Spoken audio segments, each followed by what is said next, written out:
Hello, everybody. Prime Hero here, and I'm here with Gilly Del Trez. And today we're going to talk about a very interesting subject that I've seen be a problem for a while now, but nobody seems to be talking about it. So I thought I would, shed some light on it and start, start the dialogue on it and see if more people will take notice. How's it going, Gilly? Is going well. Thanks for having me on your stream. We can talk a little bit about where we got animation gate. Yeah, that's what I'm calling it. That's what I want to call it. Essentially, I've seen that the comic book industry is not the only industry that's been heavy with agenda pushing. I've seen it a lot in the animation industry, and the reason for that I've seen it a lot is because I love animation just as much as I love comic books. So I've been a fan of animation since I was young. There was one point when I was younger where I wanted to be an animator, and I kind of tried to pursue that. It didn't really work out. Can you draw? Is that like? I'm okay at it. I just don't have the discipline to get better at it. I do have the discipline to get better at writing, just not at drawing. Right. No, drawing is more complicated and it's more complex and a complicated. lot of dedication. It takes a lot. I mean, don't get me wrong. Writing well takes a lot of dedication, also. But I just find it gels with me more than learning to draw better. But anyway, so yeah, I mean, even to the point where Paragon Prime, I had originally conceived that as an animated project. So I have my hand on the pulse of the animation industry also. And I've seen the same trends that are happening with the comic book industry are happening with the animation industry. There's a lot of, far leftist social justice agenda pushing in animation. And a lot of it is in children's animation, which I have a particular problem with. I sent you all those articles. I don't know how many of those you got to look through or read.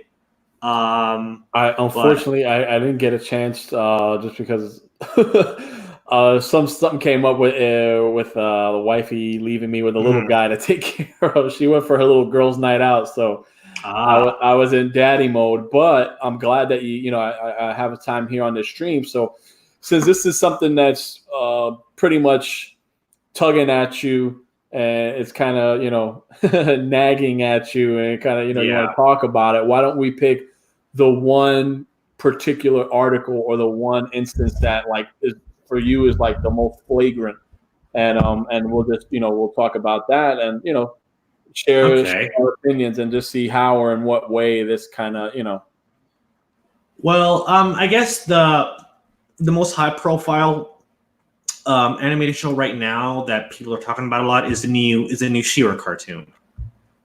Okay, that's good because I heard some stuff about that and I don't know what the heck is going on. Do you have the article? You could open it up and share it out. Oh my God, let me see if I can find it. Maybe I should have been ready with this all along, but hold on. Did you send it to me? Because I have it too here. Yeah, I sent it. I sent you a bunch. I don't even remember. I think maybe it was one of the first ones that I sent you. Okay. I'm not sure. Yeah, we'll get it on. We got it. Okay. All right. We have LGBTQ agenda in something. I don't know which one that is. Taxpayers. Thundercats Roar looks for the new 10 modern kids shows, new kids cartoons, media outlets. Oh, here we go. She-Ra. Yeah. I mean, you want me to send share me the here? link? Oh yeah. Let me just. Well, I mean, can you share screen or only I can do that? Is this the one from One Angry Gamer? OneAngryGamer.net celebrates Netflix She-Ra for promoting the gay agenda. Wow. Yeah. I mean, that's one of them. Yeah. I mean, recently they introduced a non-binary character on the show. I wish I knew what that meant, but I'm still learning. Like a not male, not female. I don't even know, but All right, let me see if I could share it right here real quick. If it lets me. Is it letting me? No. Okay, so why don't you send me the link on? How about now? No, I don't. Does it have audio? We don't need to share audio, right? How do I do that? Right, here we go. Okay, let me know if it come up. Is it up? Oh yeah, there it is. All right, let me get rid of these ads real quick because they're kind of annoying. All right, so I'm just gonna scroll down to. Okay. As a start here, they tried to warn you. The message was echoed throughout society like a hammer hitting a gong, or a body slam reverberating around in the arena, or face slap with a schlong on a Brazzers set. Jesus Christ. They were warning messages being spewed out by a lot of criers. Words went unheeded until now, except it's not the right thing, throwing out warnings about the long-debated gay agenda. It's the left acknowledging that it exists. With Netflix She-Ra and the Princess of Power now out, and about the streaming service, the show has managed to pick up a fandom that has crawled out of the deepest trenches and darkest depths of Tumblr like an army of golems being summoned out of decrepit caves at the beck and call of the Ring of Power. Or Oedipus heading home after getting a whiff of his mother's panties hanging on the clothesline during a breezy spring day. Okay, outlet Autostraddle basically did an article centered around a topic that anti-SJWs have been claiming about for quite some time regarding She-Ra and the Princess of Power. And the stupid... Yeah, sorry, that seems to be a very ad-heavy and annoying website. Yeah. I don't know, can you even click that off? I didn't see I just refreshed it. Let me see. Okay. All right, so... But I mean, I can explain. I mean, if you don't want to read the whole article or... No, I won't read it all, but what's going on about this very gay agenda? Well, okay, so that is aimed at this bad. Everything you know about the mainstream comic book industry and the people they're hiring, the people that DC and Marvel are hiring, translate all that you know about that to the animation industry, and it's the same exact thing. The same exact thing is happening in the animation industry. Literally, I could say it's almost a direct translation as to what's happening with the comic book industry. That apparent, like, literally cut and dry pasted from what we're seeing in Comicsgate. The reason why Comicsgate formed. I would say yes. From what I've observed, it's the same exact thing. The same exact thing. Far leftists and Tumblrites and you know, all these social justice warriors infiltrating the industry, just like they're doing with the comic book industry. And you know, these studios hiring all these people not based on talent, not based on you know, experience, just based on their politics and that's where the stories suffer. Now, have you seen any of these episodes?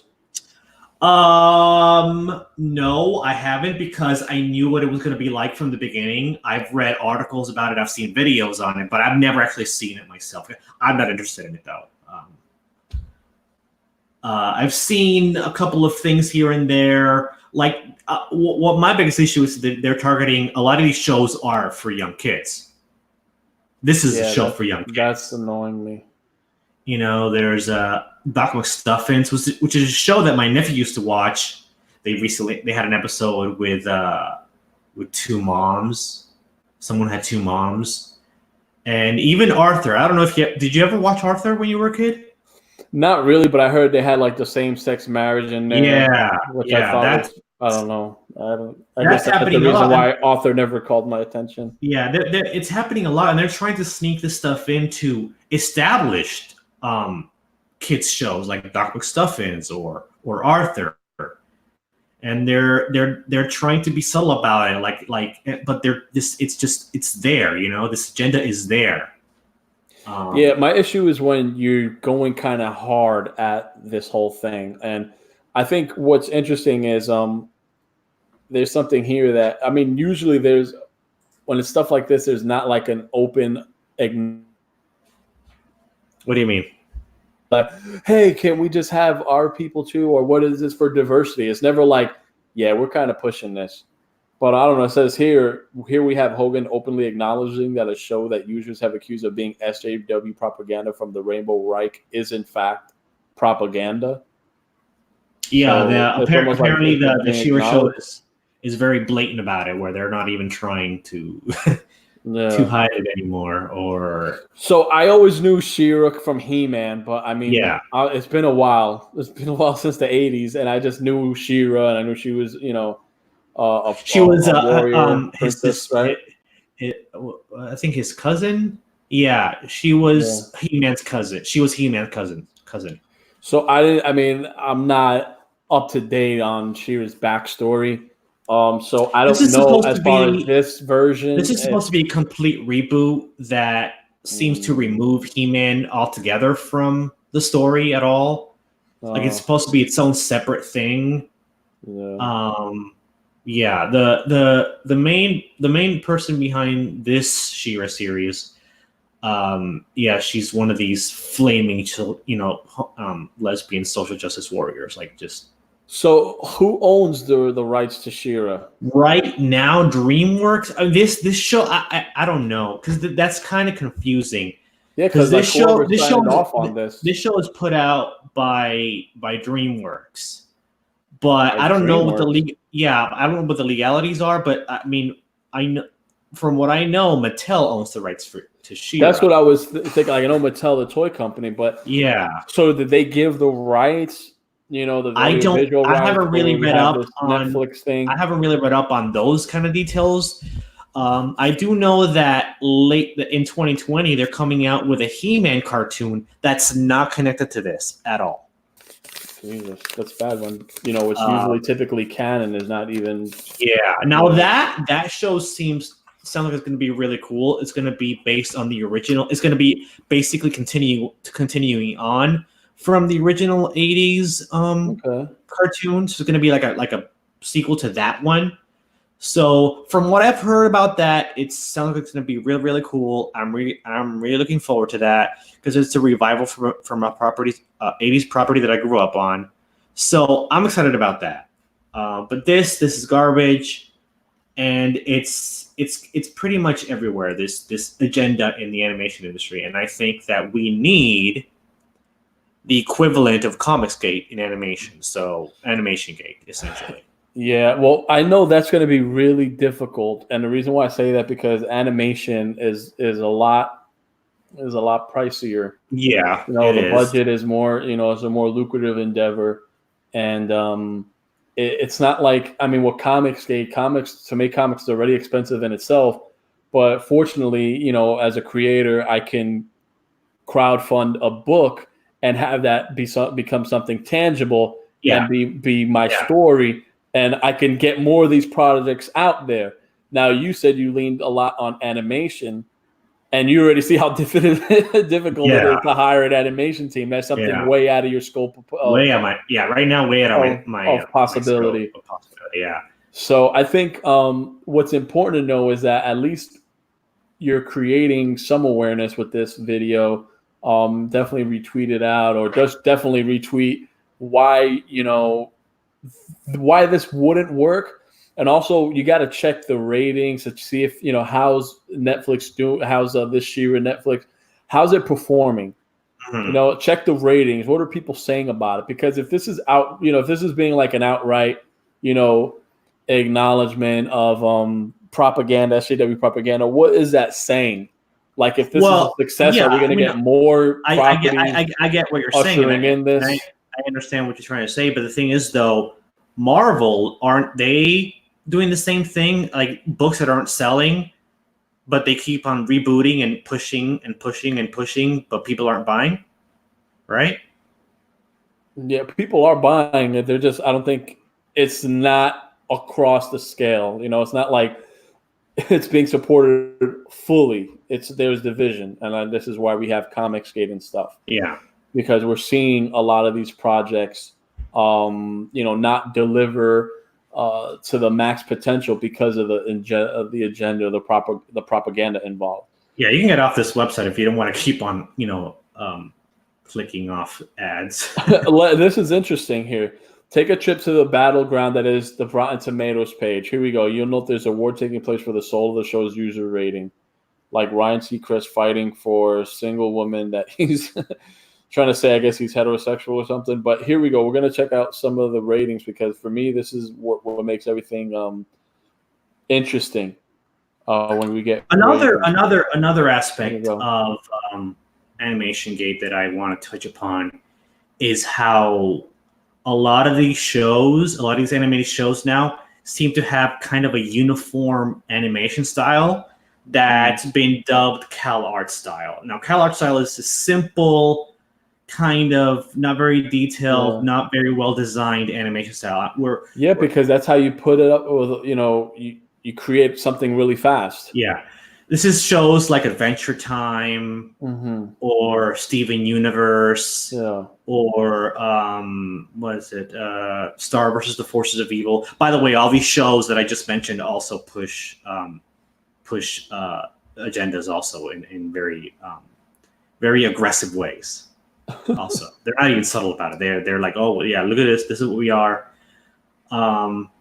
Yeah, and also a lot of these shows and the creators of these shows, they let themselves be influenced by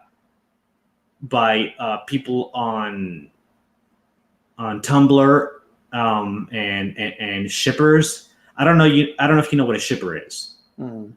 A shipper is someone who is obsessed with a pairing of two characters on a TV show. So they write fan fiction about it. They draw fan art about it. It's usually very, very creepy and wrong.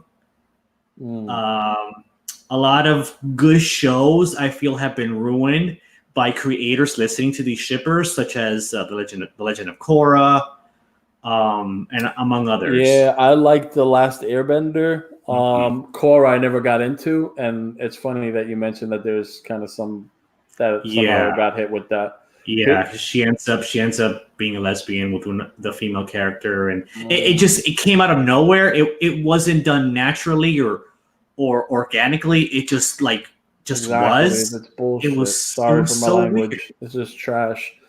Look at some of the ratings or reviews. It's SJ Rubin R's SJW garbage. She looks like a teenager with identity problems. The art is awful. Then Lily B. This show murdered homophobia as soon as Adora picked up the sword in episode 1. Remember, everything is homophobic. If you are against something, it just means you hate it. We're just trying to say that obviously there's an agenda here that's being pushed, and you're taking the source material and you're just ruining it. She-Ra has a fan base, right? So what are you doing is you're plugging a known fan base and you're just wrapping it up with different wrapping paper. It's not. If this was an original show, I wouldn't complain. I wouldn't complain as much as I am now. Let people understand, like, the real reason we're upset about this or we're bringing it to the attention is because you're taking a known commodity and you're just twisting it into something that it isn't for the sake of propaganda, right? It's like if you let's just say for some reason you rebooted, let's say He-Man, right? And you make He-Man gay and you make him and it's all this. Where's this from? This isn't He-Man that I know. So you just have it with She-Ra, and people watch it because of He-Man. People know it because of He-Man. Why don't you just make a new princess? Rasha. And Rasha's story. And she's a teen struggling with her sexual identity, and we explain why it's important to the story, why it matters in her character. And there you kind of it's different because you're getting it from the beginning, and it's a new character, and you're kind of going in without expectations.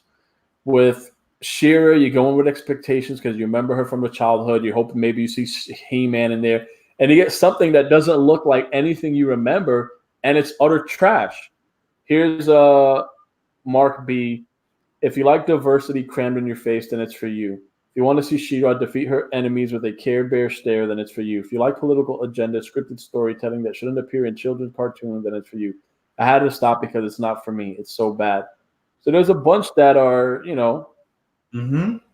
that are on board because, again, the forced agenda and everything, Yeah.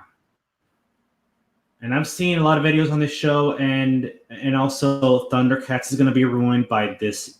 I don't know. I don't even know if that show's still happening, though. I haven't heard anything for a over a year. Yeah. But they wanted to do kind of a reboot of Thundercats called Thundercats Roar, and they completely changed the animation style to be this annoying, cutesy, chibi kind of Kyle Arts kind of really horrible design. And it would have ruined the original. It would have just spit on the original cartoon, which I grew up with. Here's the thing. This is where we got to understand that, again, when we talk about these shows are very expensive to make, to finance, to get happen. Like when it comes to TV shows, there's one thing that kind of triggers a lot of stuff. It's like the one person that kind of runs it or that kind of spearheads it is a showrunner, right? That's like, they're the ones kind of like orchestrating it. They're getting the green lights. They're putting everything together. They're the showrunner, right? And what you're saying here is that the showrunner for She-Ra or whoever was putting it together was openly lesbian, right? Mm-hmm. So now look at this. If you're still somehow doubting that the showrunner who openly identifies as a lesbian didn't intend, so you're trying to say, hey, no, she's doing this organically. Hey, even though she's lesbian, trust me, and she's open about it, trust me, this is not an agenda. If you're trying to say that she didn't intend for She-Ra and the Princess of Power to heavily push for Autostraddle's self-admitted acknowledgement of the gay agenda, look no further than the fact that some of the character relationships in the show are LGBT focused, including Spinnerella and her black girlfriend. And I guess this is Spinnerella and her black girlfriend, who they didn't even bother to give her a name. They just dubbed her the black girlfriend. I don't know Spinnerella. I don't know if she's a popular person from She-Ra. I didn't much watch the She-Ra cartoon. I mostly watched He-Man. So again, so the whole thing is that we don't know about this character, but we know that the showrunner who openly identifies as a lesbian, it's not a coincidence that this show is heavily LGBTQ focused. It's just super heavily, you know what I'm saying? Mm-hmm. And it all stems on the showrunner. So if the showrunner has access, has the rights, has creative freedom to do whatever they want, you're gonna get stuff like this. Oh yeah. So as long as, and I get where, hey, diversity, we gotta allow for this stuff. Hey, guess what? You want to give the showrunner a platform, or the showrunner has the cachet, has the leeway, has the flex, the finesse to make something like this happen. Then give them that platform, but give them a totally new story to work on, a new IP. And we can have something that's not tied to She-Ra. Yeah, and the show this article is pretty old, but the shows since then has gone more agenda driven, more aggressive with its LGBT agenda, even more as the show's gone on. Let me throw a question for you, since you're a creator. I'm a creator, and you created your superhero Paragon Prime. Mm-hmm. Let's say he becomes a real hit. Okay. Let's just say like big time hit. Mm-hmm. And I don't know, what's a publisher you always admired? Always, or like now? We're talking to always, because I love Marvel and DC. I don't like how some of the things are going now, but I'm always going to have something for them. Dark Horse is another publisher that I absolutely love. What's a publisher that like is your top dream scenario you'd love to do a book dream for? Scenario that I would love to do something with? Yeah. Okay, let's say Marvel. Okay, so Marvel is noticing this trend, and Paragon Prime's really picking up steam. It crushed its crowdfunding. It just went through the bananas. It's just like through the roof. It's going bananas, and it's doing really good. And the universe you created, it's becoming something special. And Marvel approaches you via email, mm-hmm. and it's something that they're saying, listen, Paragon Prime has it, and we want it. We're willing to talk, seriously about acquiring the rights to your character. Mm-hmm. We're willing to offer you, just so you know that we're serious. We're willing to offer you, let's just say, I don't know, the $1.5 million, $1.5 million for the rights to Paragon Prime in an email, just like that, flat out. And they draw up the documents, and I said, go over it, read it very well. Are we talking Marvel as it is right now, or Marvel when it used to be good? I'm talking Marvel Comics right now is offering you $1.5 million for Paragon Prime. Something that, I mean, money that people will never see in a lifetime. You're getting for the hard work you put in your first couple of campaigns for Paragon Prime. They want to integrate Paragon Prime with Spider-Man, with all that. They want it. They want it. And the situations like this happen with Milestone Media. I don't know if you're familiar with Milestone Media. No, I can say I am. Dwayne McDuffie. Yeah. That happened with DC and Milestone with characters like Static Shock, Icon. Yeah, hardcore. DC bought them out. They're like, hey, you want your stuff. I don't know what the disclosed amount was, but they bought them out. And if we're talking about DC, so let's say you get the same treatment. You know, they're offering you. They want the rights to your character, and they're offering you 1.5 mil, and they're going to give you the opportunity to write in the first couple of arcs, or maybe just say like the first 6. You know how they do things in the little 6-issue series. Yeah, like, hey, we'll let you do that, but then we want to source it out to other great writers, and we want you also to write some of our other characters. So this is kind of like your dream scenario. Now, in order, do I have complete creative control of my character and the universe that my character exists in? You're not going to have complete creative control because it's going to fall into the Marvel wheelhouse. You're going to be under the banner, the stable. And we're talking about the current Marvel with the people that are in charge right now at Marvel. I'm saying Marvel right now. They saw your stuff, they liked it, and they're going to give you $1.5 million. No ands, ifs, or buts. This is like $1.5 million, and they're going to have you write an arc for a Paragon Prime introductory arc, like a one-shot deal, a 6-issue one-shot, right? So it's like open and close, but we get to see Paragon Prime and other stories, and the choice of control over.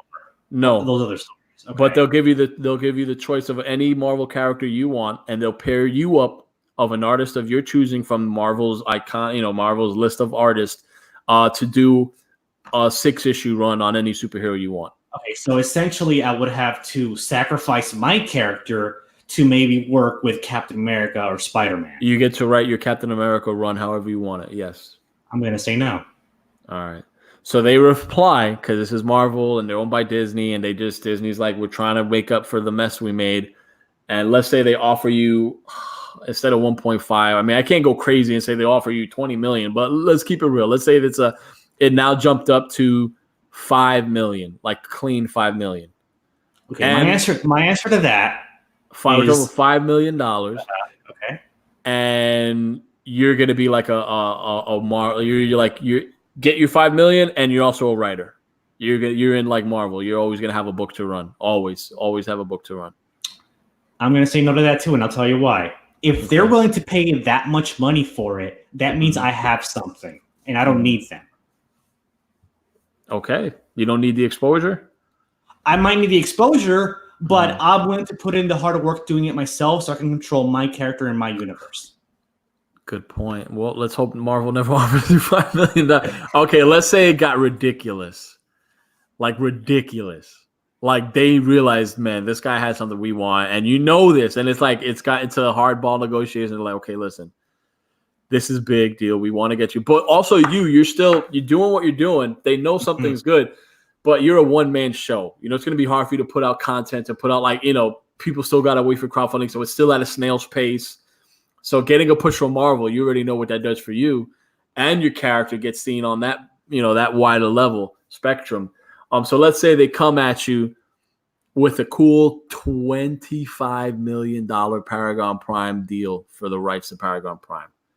And they're throwing in an animation show that you can have like a say over, but they still want to have the book rights to put some, they still want to put out the book, but they give you the option for an animation show because they know you like animation. So you're getting 25 mil, and you're getting like creative insight on the Paragon Prime animation show that'll be coming to Netflix or Disney Plus, as well as, writing out some books for Marvel. 25 million. 25 million. Paragon Prime is like my child. Mm-hmm. And I just don't see myself selling out. For 25 million? I don't see it. What's your price? I don't think I have one. They say think about it. What's your price? I don't have one. My integrity is not for sale. $50 million. No. 50 million? I'm not for sale. Paragon Prime is not for sale. Not to Marvel, not to the way it is now. I might consider it if there was a major regime change at Marvel, maybe. But now, no. All right. Say there was this regime change at $5 million. $5 million. So regime change, like they just, they did some stuff. They reworked some stuff. Reworked as in how? Where like it's no longer led by social justice agendas. It's just whoever's in the top in that position. Like remove the editor in chief. They got a new editor in chief. Do I know this person? Do I trust this person? Let's say you do. Let's say I trust this person. Yeah. Like what? For example, let's say Stan Lee wasn't dead and he was made editor-in-chief of Marvel again. No. We have to keep this kind of realistic. Okay. We can't bring back Stan Lee from the dead. Someone, I don't know, let's say Jim Lee takes over Marvel. Jim Lee hasn't. The thing is, though, Jim Lee was responsible for the New 52, so I love his art, but that's about it. What about Kirkman? Let's say Kirkman takes over Marvel. His Walking Bound is doing real good. I mean, Walking Bound. His Skybound Entertainment, like really good. And he had some connection with Marvel with his Marvel Zombie series, where revamp to the sales. They put him in the CEO. I would have an issue with him because he seems to not like superheroes. So who's the one that makes sense for you? That's what I'm saying. Right now, in this scenario, a creator that just takes over the helm. Maybe Jeff Johns. Jeff Johns with his, Jeff Hollywood connection. All right, let's say Jeff Johns is in. All right, Disney appoints Jeff Johns. They're trying to rework their. Jeff Johns is actually at DC, but whatever. Maybe he goes over to Marvel. Let's just say they gave him some money. He's freaking dual. What do you call it? Like multitasking. All right, he's like dual CEO. He got that dream job. Marvel put him in, and he did a couple. He got Marvel back on its feet, like really good.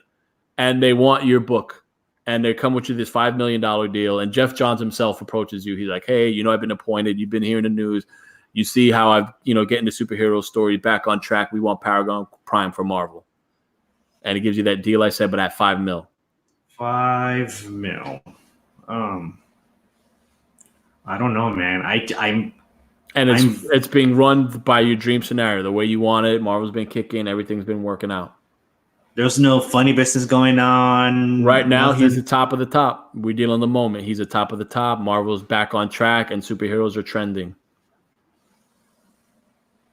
I don't know. And I have a hard. Jeff Johns, and is that okay? So let's just put it. It went to a $10 million scenario. Dude, what are you doing to me, man? Come on. Or let's just say it was that $25 million scenario, right? And it's Jeff Johns, Marvel's kicking, and they want your book.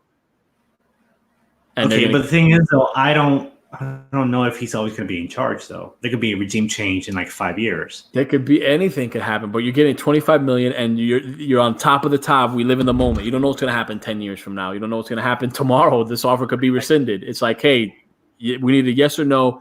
In 12 hours, they give you like the next day like this because they're serious. They're like, hey, if not, there's a crap ton of other superhero projects out there that we can get.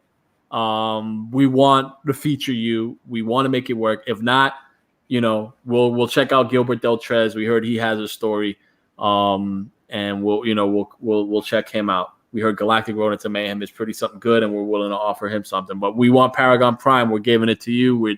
Hey, do you want to be published by Marvel? This is the dream scenario. 25 mil. 20. That's a lot of money. Wow. I'm just saying that you got to think realistically. Like if you had this deal, how do you say no to 25 mil? I never had. I couldn't even imagine.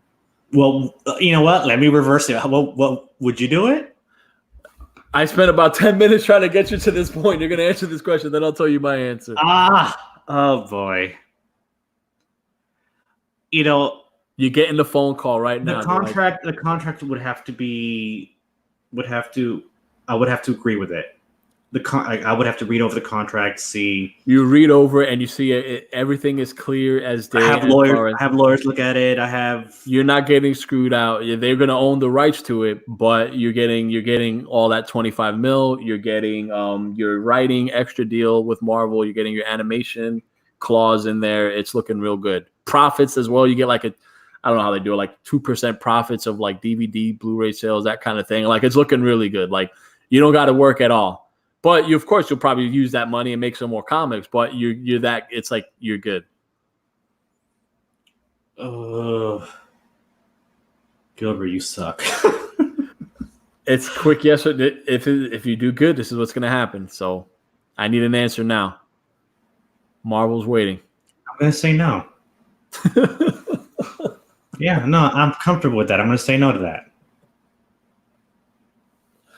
I don't know how you turned out $25 million, dude. I do. You saying no because it ain't real. I'm sure if it was $5 million and you see the numbers, maybe and you see I the check, sure. And it's just like, okay, $5 million. Like, dude, you know what it is to work without having a bill to pay? Like, I don't know, like a house paid off or that kind of thing. You know what I'm saying? Like, you're set.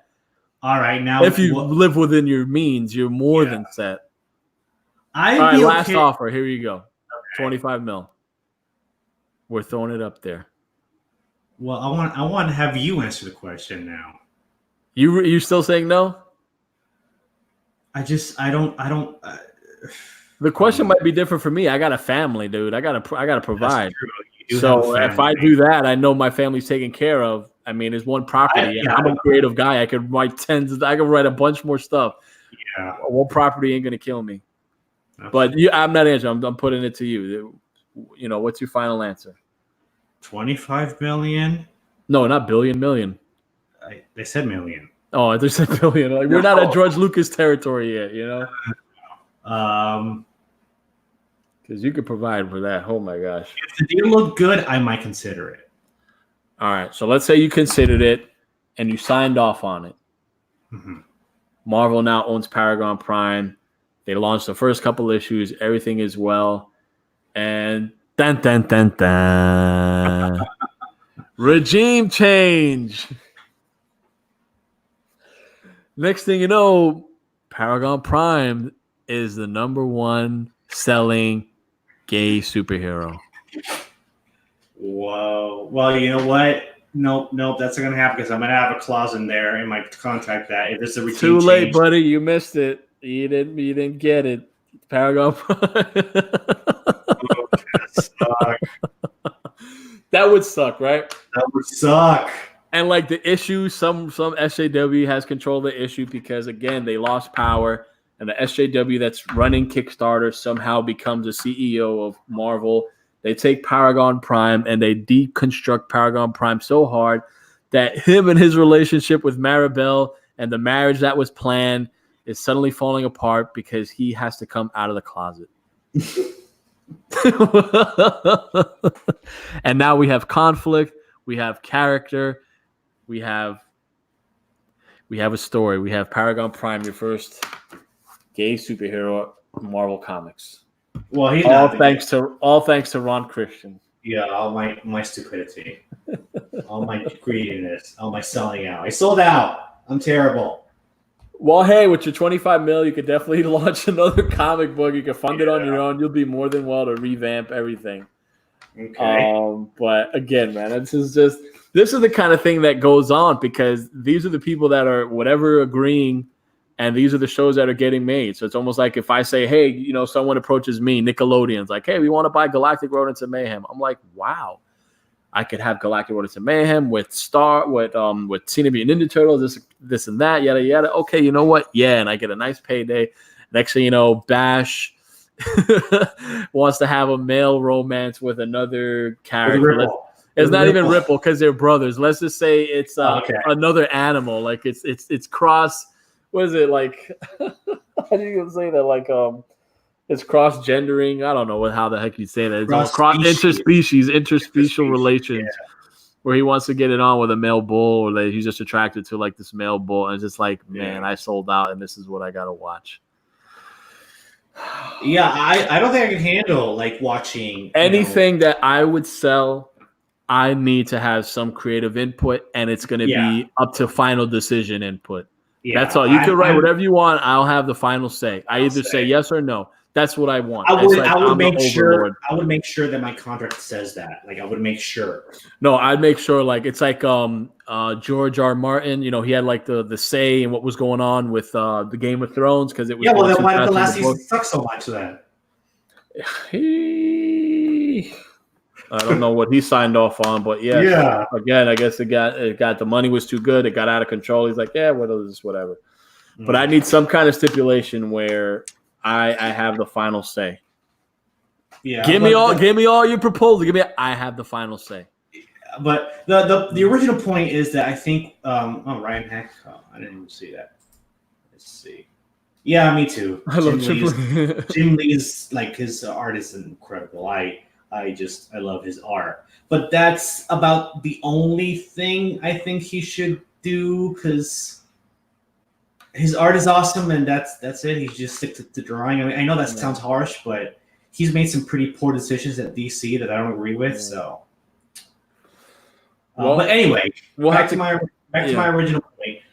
Animation needs the same thing that's happening with Comicsgate. I think we could do it. I think it could be done. It's already kind of starting a little bit, but I think it needs to pick up steam. It's gonna be harder to do than Comicsgate, but I think it's doable. I think maybe if, for example, someone like Ethan Van Sciver, like he wants to, like, oh, I'm gonna try to make a Cyber Frog, pilot animated episode, and he gets it out there and it's done. I think that could be the start of something like animation. Yeah, but again, you're looking at Animation Gate as something that's going to be revolutionary or some kind of movement underground. It's going to be really hard because again, a lot of shows and all this stuff, it's money. It's a money thing.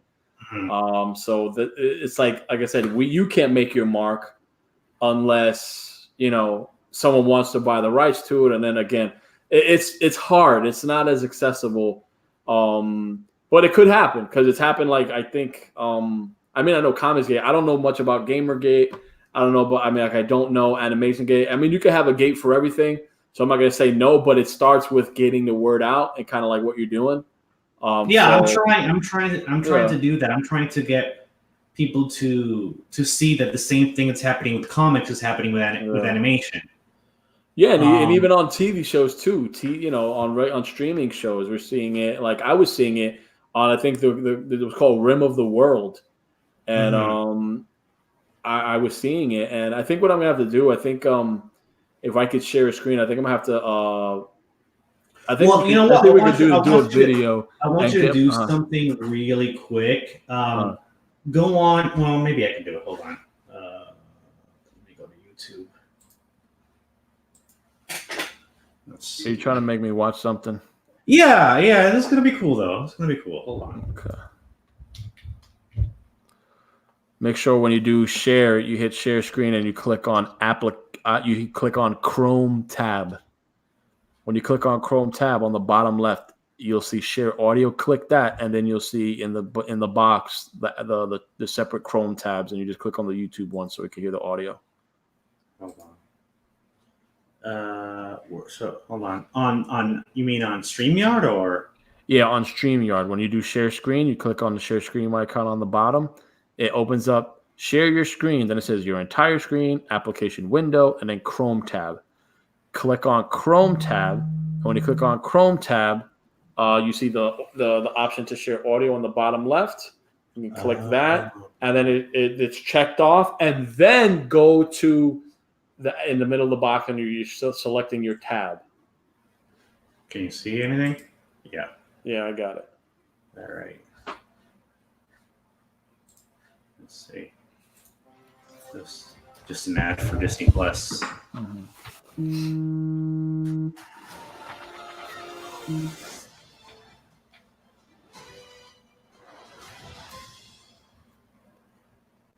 Hey there, everyone. My name's Lion-O, and I'm the star of a new show called Thundercats Roar. Wait, You don't know what a Thundercat is? Well, let's start small. I'm a Thundercat, and this is my magic slicing stick, Sword of Omens. Give me sight beyond Yeah, sight. it's pretty terrible, right? No. Warner Brothers? Look at this man bun right here. This soy boy man bun right now. Hold on. I grew up watching Thundercats. My older brothers were super into it. I watched a bunch of it when I was a kid and sort of stuck with me for a long time. I think that the world that they built lends itself really well to comedy because of how silly. Really crazy lends and itself to outlandish comedy? Some of those ideas are and some of those settings are. But at the same time, like, it wouldn't be Thundercats if it didn't have super cool action elements, because that's what people came back to, is very much something. No, that dude, we I can't want. stop. I can't So watch with the new anymore. show, You're done, right? You're I'm done done. with this crap. at every step we take towards comedy. You're take- done. You're done, right? You done, couldn't bro. even get through the whole video. I Look at can't that. even see this crap. Yeah. Holy mother freaker, dude! I'm done. I'm done. I'm done. I'm done. I'm just done. You left See, the that's nasty why taste we in my need. mouth. That's why we need Animation Gate. That's Listen. that right there. I just want you to know we got to do a part 2 to this video because you left me at. Yeah, there's a lot to talk about. We've already been here an hour, but we got to talk about that. Okay. We'll Oh definitely my do a part God. 2 to this. Yeah, we'll definitely have you on my. Well, alternate with this. I definitely got. I was good, but until you showed me that, like, you opened up a can and we could easily boil this. Have you even but seen the new Ninja Turtles cartoon? Have you ever seen that? No, but you're giving me Ajita. You haven't even seen the heartburn new Rise of TMNT, have you? I haven't seen what that's about or any footage or clips of that, have you? No, I'm gonna do that. I'm writing that down. As much as I love Ninja Turtles, I haven't been on that one. But it's pretty horrible too. It's gonna be hard for you to watch. It's gonna be hard for you to research. It might hurt your soul. Just saying. We gotta do the hard stuff. Run, we're doing it. Animation Gate, Comics Gate. This is what it is, and this is what we stand for. So definitely, we'll see if we can do it tomorrow. A quick stream. Are you gonna take your little guy trick or treating tomorrow, or? Yeah, so it might be a little later. Not like kind of like still got to put him in bed. So probably like we might still be able to do like an 8 o'clock, maybe half hour ish stream if you're open, because I want to continue this. This is great. All right, sounds good. All right, everybody. Well, whoever saw, we're gonna do part 2 of this conversation, of this Animation Gate conversation, on Gilly's channel tomorrow around 8 o'clock, hopefully. So tune in there, and thank you, everybody. Bye-bye. All right, later.